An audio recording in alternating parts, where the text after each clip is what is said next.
अगर कुछ लाइट सा खाना है और टाइम भी ज्यादा नहीं लगाना है तो बनाइए मजेदार सी स्पैगेटीज। अस्सलाम वालेकुम एवरीवन, तो कैसे हैं आप सब। उम्मीद करती हूँ आप सब खैरियत से होंगे।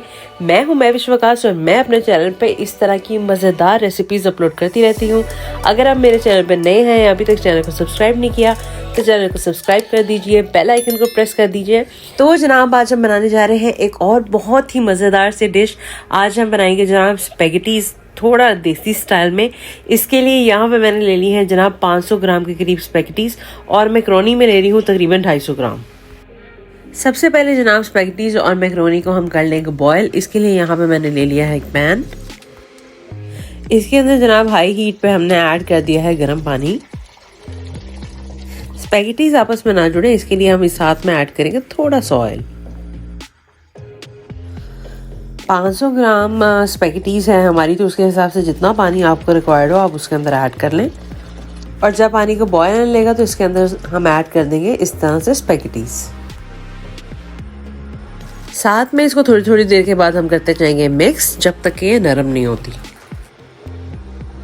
इसके बाद जनाब दूसरे पैन में भी हम इसी तरह से गर्म पानी और ऑयल ऐड करके उसके अंदर मैक्रोनी ऐड कर देंगे। थोड़ी थोड़ी देर के बाद इसको करते जाएंगे मिक्स। जी जनाब, तो यहाँ पे 10 मिनट गुजर चुके हैं। 10 मिनट के बाद स्पैगेटीज को कर लेते हैं एक दफ़ा चेक। ये थोड़े से स्पैगेटीज हमने इस तरह से लिए, इनको हाथ से तोड़ के चेक कर लिया। इसका मतलब है जनाब ये जितने हमें सॉफ्ट चाहिए ये हो चुके हैं। अब जनाब हम स्ट्रेनर की हेल्प से इसको छान लेंगे और इनको हम ठंडे पानी से गुजार लेंगे ताकि ये स्पैगेटीज आपस में जुड़े भी ना और इनका कुकिंग टाइम भी स्टॉप हो जाए। और जनाब 14 से 15 मिनट के बाद मैक्रोनी को मैं चेक कर रही हूँ। मैक्रोनी भी हमारी गल चुकी है। इस टाइम पे आके स्ट्रेनर की हेल्प से मैक्रोनी को भी छान लेंगे और एक दफ़ा ठंडे पानी से गुजार लेंगे। ये सब करने के बाद जनाब फिर से मैंने ले लिया है एक पैन। इसके नीचे हम फ्लेम को ऑन करेंगे। साथ में जनाब इसमें ऐड कर लेंगे 1/4 कप के करीब ऑयल। जैसे ही जनाब ऑयल हमारा फिर गर्म हो जाएगा तो हम इसके अंदर ऐड करेंगे 1 टीस्पून गार्लिक पेस्ट और 2 से 3 मिनट इसको मीडियम फ्लेम पे हम पका लेंगे। साथ में जनाब हम यहाँ पे ले रहे हैं 500 ग्राम के करीब चिकन। आधा फूल बंद गोभी का है जिसको मैंने बारीक काट लिया। 2 कैप्सिकम बारीक कटी हुई, 2 गाजरें हैं उनको भी बारीक काट लिया है। 2 से 3 मिनट गार्लिक पेस्ट को भूनने के बाद हम इसमें ऐड कर रहे हैं चिकन। और जनाब इसका कलर चेंज होने तक अब हमने इसको अच्छे से भून लेना। चिकन को अच्छे से भून लेने के बाद जनाब हम इसमें ऐड कर देंगे अब सारी वेजीज।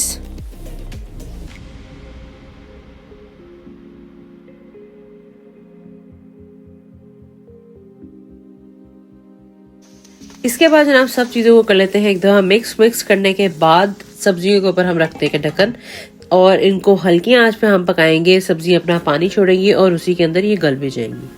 5 मिनट के बाद जनाब इसका ढक्कन उठाने लगे हैं।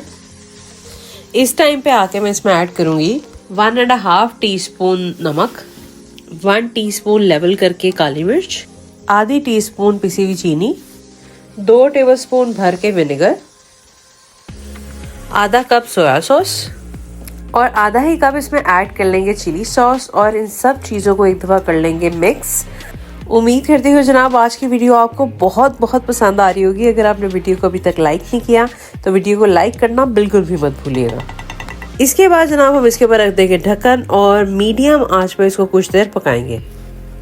5 मिनट के बाद जनाब ढक्कन उठाएंगे। ये देखें अब हमारी सारी सब्जियां जो हैं वो अच्छे से गल चुकी हैं। इस टाइम पे जनाब हम इसमें अब ऐड करेंगे मैक्रोनी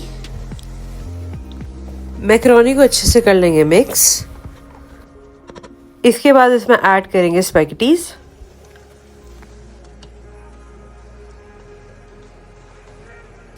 इसके बाद जनाब इन सब चीज़ों को अच्छे से मिक्स कर लेना आपने।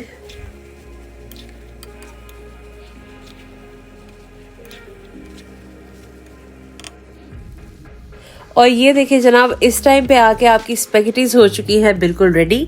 अभी इसको डिश आउट कर लेते हैं और आपसे मिलती हूँ फाइनल लुक के लिए।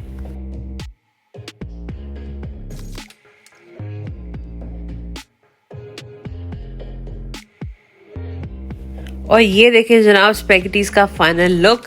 उम्मीद करती हूँ आज की वीडियो आपको बहुत बहुत पसंद आई होगी। ये रेसिपी बना के ज़रूर ट्राई कीजिएगा और मुझे अपना फीडबैक देना बिल्कुल भी मत भूलिएगा। अगर आपने इस वीडियो को अभी तक लाइक नहीं किया तो वीडियो को लाइक कर दीजिएगा, अपने फ्रेंड्स के साथ शेयर करें।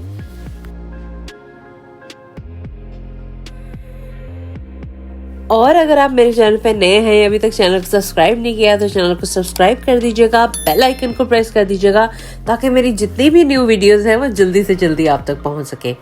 आपसे मिलती हूँ जनाब इंशाल्लाह नेक्स्ट टाइम एक नई और बहुत ही मजेदार सी रेसिपी के साथ। तब तक के लिए अपना ख्याल रखिएगा। अल्लाह हाफिज।